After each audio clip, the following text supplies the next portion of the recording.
All right, guys. Little change in plans from how I used to do this. I used to do this little AKDC thing, like an ACDC math uh, um, ripoff, I guess, or homage, you might say. Don't do that anymore. Now we use mapping rule, so all the fun is gone out of math, which is just the way it is. Anyway, so what the mapping rule does is it takes all of the transformations. You have your A, your K, your D, and your C. So here you're looking at A. We'll talk about what A is real quick. So A is reflections in the x-axis or vertical stretches and compressions. The same thing in the horizontal axis or in the y-axis and horizontal stretches and compressions is with K, and then transformations side to side are with D, and up and down vertical transformations are with C. So that's A, K, D, C.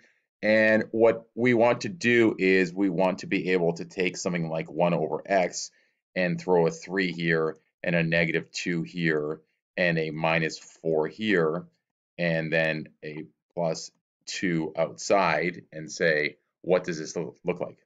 And what we're going to do, like that looks intimidating, right? So we used to do a series of steps where we would transform them with A, transform K and D and C. So we get the key points and move them 1, 2, 3, 4 times, and then get the new points. And here are your new points. Okay. But what we're going to do with this, the mapping rule, and the mapping rule is better than what we used to do, is we're going to throw this into an equation, and it's going to spit out we're gonna throw the key points into the equation, and it's going to spit out the new points, and we'll graph the new points. So the mapping rule is you take x and y, and you take x divided by k, and you add d. You take a multiplied by y and add c. So this is going to take your x value and stretch or compress it, and then move it side to side. This will take your y value and stretch or compress it and move it up and down. Okay, and also if there's negatives, they'll be reflected. Okay, um, that is the mapping rule. It's not only for the functions we're looking at currently, but it's also going to be for the sine functions and the cosine functions that we're going to look at later. So this will come back later with a slight change where we're looking at degrees instead of units. Okay, so combinations here. Again, going over everything here, A, K, D, and C. So if I had this function here and I said, what's going on with this function? Minus 2f 3x plus 5 plus 4. All of the transformations are here. The negative would mean you'd have a reflection in the x-axis. The 2 says a vertical stretch of a factor of 2. The 3 is not negative, so there's no reflection. So here you'd have a compression of a third. Remember, the horizontal stuff is kind of flipped. 3 becomes 1/3 or 1 over k. Okay, not just k, but the transformation in this case is 1 over k. This guy here changed the sign, so you're moving left 5 units. Okay, so D here would be -5. Okay, K is 3. So K is 3. And this guy here, and A is -2, and this guy here is C. It's the last one. It's on the outside. It's up and down, and here C is 4. Okay, so those are all of the transformations, and we're going to transform the points, and we're going to see what this new guy looks like. Okay, so in this case, -2. Give me a second here. We're going to use this one instead. Sorry, we're not going to use that one. We're going to use this one instead. And this one is a nice example to start with because this one here is a parabola. Okay, and we know what this is going to look like. If I asked you last year or at the start of the year, graph this with a little bit of effort, you could move the vertex and find the step pattern, and then you could graph this, and it's going to end up looking like this somehow. But what we're going to do now is transform this by using the mapping rule, and then we're going to look back and say, okay, this is what actually happened, and then from there we'll try to take what we know about parabolas and translate them to the other key functions. So the key thing to do is what you do is you write down A and K and D and C. Okay, so A is -3, K is what's in front here, and it's 1. Okay, if nothing's there, it's 1 in this case. D is -5, and C is -4. So get those down. And then the key thing to do, I was starting to say earlier, and back there, is you need to write out the key points for the function. And because this is a parabola, our key points are going to be the point 0, 0, 1, 1, and 2, 4. So you're gonna have to remember these guys. Okay, so parabolas, those are the key points of the parabola, and then the mirrored points across. Okay, so how do you get these? It's the base parabola is x squared. So the key points for this would be 0 squared, 1 squared, 2 squared, and then the mirrored points. Okay, so those are the points. And now we're going to take these points, we're going to throw them into the mapping thingy, and we're gonna use the k and the d and the y and the and the a and the c from this question, and we're going to get new points. So in this case, these are the numbers. And now what you're going to do is just rewrite this. Okay, so here what you do is, let me show you how you get this. You go x minus, x over d. Okay, so x over d, x over k plus d. X over k plus d is going to be plus d, oh, my mistake, plus d is plus minus 5, so just, okay. And then the other thing is going to be, the other component, the y part, is going to be ay, which is minus 3y, plus c, which is minus 4. Okay, so that's a little bit. And then when you clean that up, that is the mapping rule for this function. Take this point here. So I'm going to start with 0, 0, makes my life easier. Put 0 here. You get 0 minus 5 is negative 5. You put 0 here. 0 times minus 3 is 0, minus 4 is minus 5 minus 4. And what this is saying is the point 0, 0, or the vertex in this case, has been transformed to the point minus 5 minus 4. Then you go ahead and you plot that point right here. Okay, it doesn't fit well, but that's what it is. I'll show you one more point, and then the rest you're going to have to do on your own. So let's do a tough one. Let's go over here and figure out what happened to this point here, minus 2, 4. Okay, we do all these things to it. We do this, we do this, we do this. We do a bunch of things, and we're going to find out where that point ends up, and it's going to end up here, and let's see how we ended up there. Okay, so you're going to go minus 2 minus 5, same mapping rule. Take this mapping rule here, which is minus 7. And then you're going to go minus 3 times 4, which is minus 12. Okay, so I'm subbing that 4 in, and then subtract 4 is going to get me down to minus 16. Okay, and then you work your way through and get all those points there. Okay, and then once you get them, you plot the points. The next one here, we're going to look at this root function. Okay, so the root function here, mapping rule again, we're going to go ahead and we're going to look at this here and find out what a, k, and I'm going to write this. A, oh. Let's see if I get this to work. A, k,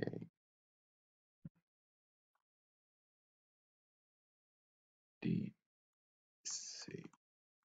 I used to have so much fun doing this with AC/DC music playing in the background. We can still play AC/DC music. Let's see if I can find something. Hey Siri, play Black and Black.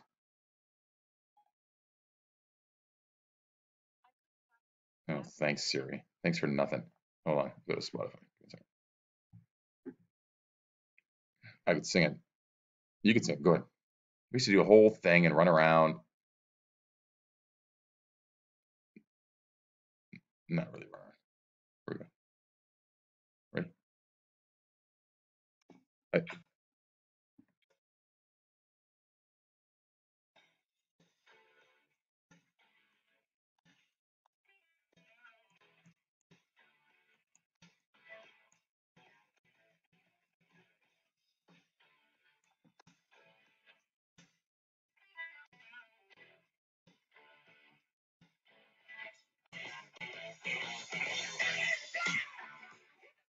There we go. Okay. So the here we have AKDC, and right away you're probably yelling at, if you're paying attention, you're probably yelling and saying, no, Lubos, that's plus 8. That should be plus 8.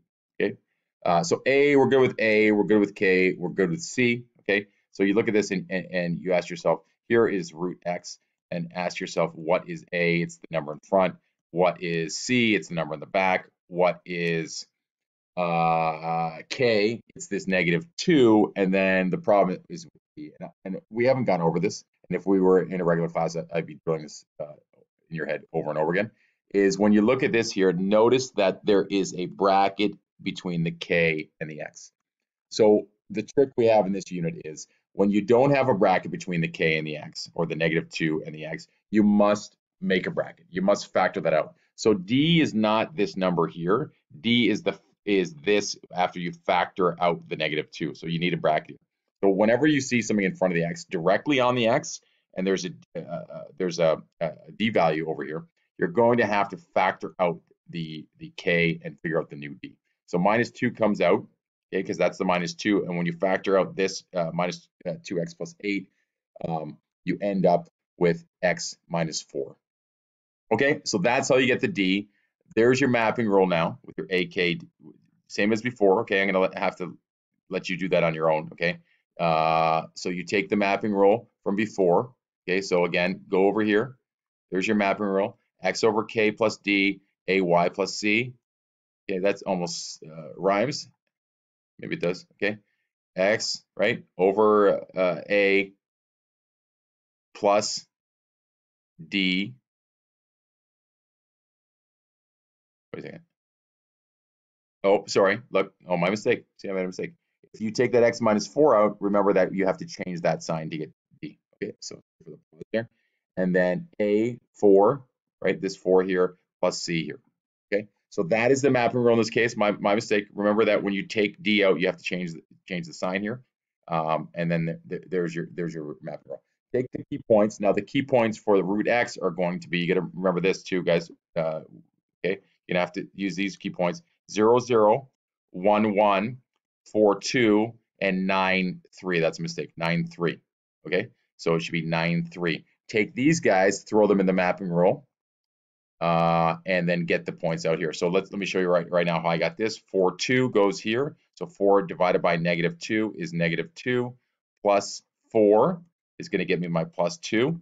And now I have to throw 2 into here. 4 times 2 is 8, plus 6 gets me my 14. So this point here, which was originally 4, 2, which is this guy here, is now the point 2, 14, which is way up here.